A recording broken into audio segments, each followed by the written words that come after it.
దయచేసి ఒకటి ఆలోచన చేయండి. యూరియా బస్తాలు ఇయ్యలేని సన్నాసులు ఇవాళ మీకు తులం బంగారం ఇస్తారా? ఇల్లు ఈ సన్నాసులు 2,500 ఇస్తాడు మహిళలకు మహాలక్ష్మి ఇస్తాడా? ఇవన్నిటిని తప్పించుకోనికే ఒకటే తెలుసుకున్నాడు ఆయన, ఒకటే అర్థం చేసుకున్నాడు. ఆయన ఏం అర్థం చేసుకున్నాడు? బూతులు మాట్లాడాల. మనం సబ్జెక్టు మాట్లాడితే ఆయన బూతులు మాట్లాడతాడు.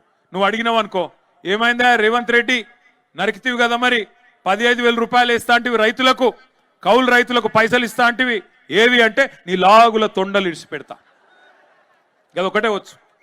రెండోది ఏమైనా మరి మహిళలకు 2,500 ఏవి స్వామి అంటే నీ గుడ్లు వీకి గోటీలు ఆడతా. నువ్వు గట్టిగా అడిగినావు ఒక తులం బంగారం ఎదురా నాయన అని నీ పేగులు తీసి మెడలేసుకుంటా. బూతులు మాట్లాడానికి రెడీ. మాకు రావా బూతులు? ఆయన కన్నా ఒక భాష వచ్చేమో, నాకు 4 భాషలు వచ్చు. తిట్టుమంటే పొల్లు పొల్లు తిడతా, కానీ ఇక మంచిది కాదని ఊరుకుంటున్నా. ఇక ఆయన బాధ ఏందో నాకు అర్థం కాదు. ఇప్పుడు అడ్డిమారి గుడ్డి దెబ్బలో ముఖ్యమంత్రి అయిపోయింది.